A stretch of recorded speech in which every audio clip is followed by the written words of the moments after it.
இயேசு கிறிஸ்துவில் எனக்கு பிரியமானவர்களே, குடும்ப வாழ்வில் கருத்து வேறுபாடு என்பது யதார்த்தமான ஒன்று.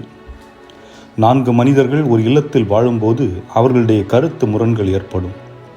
இந்த நிலையில் என் கருத்தை தான் ஏற்றுக்கொள்ள வேண்டும் என்று வலியுறுத்துவதை விட, என் கருத்து தான் சரியாக இருக்கும் என்று மெத்தனமாக இருப்பதை விட, 4 நபர்களின் கருத்தை கேட்டு அதில் எது நல்லதோ அதை ஏற்றுக்கொள்ளும் மனம் வேண்டும். அப்போதுதான் குடும்பம் நல்ல பாதையில் செல்லும், பிரச்சனைகள் குறைவாக இருக்கும், அன்பு நிறைந்திருக்கும்.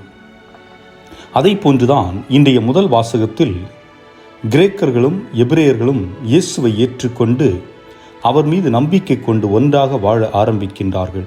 ஆனால் உணவு பகிர்கின்ற பொழுது மற்றும் உடைகள், தேவையான பொருட்களை பகிர்தலின் பொழுது சில பிரச்சனைகள் எழும்புகிறது.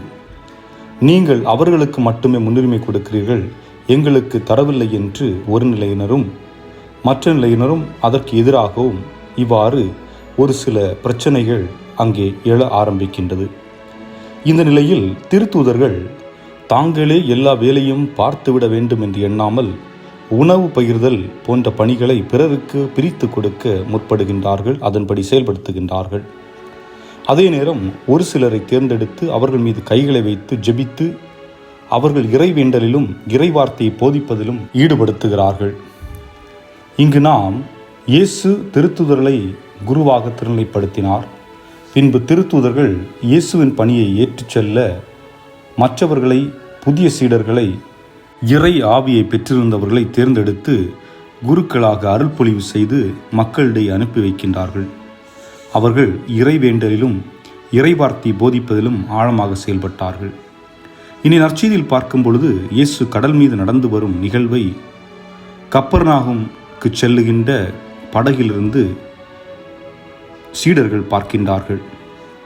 பழைய ஏற்பாட்டில் இஸ்ராயல் மக்கள் எகிப்திலிருந்து தப்பி வரும் பொழுது ஆண்டவர் மோசேயிடம் கோலால் கடலை அடிக்கச் சொல்லுகின்றார்.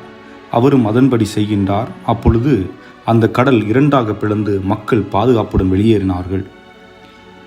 இதை நாம் பழைய ஏற்பாட்டினுள் பார்க்கிறோம்.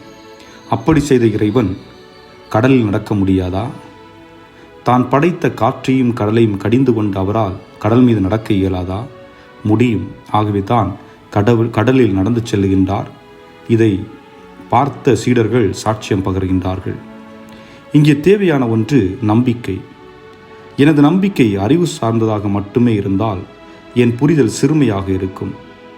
என் நம்பிக்கை விசுவாசம் சார்ந்ததாக, அறிவு சார்ந்ததாக, உயரின் நிலையை சார்ந்ததாக இருந்தால் அதுவே ஆழமான நம்பிக்கை.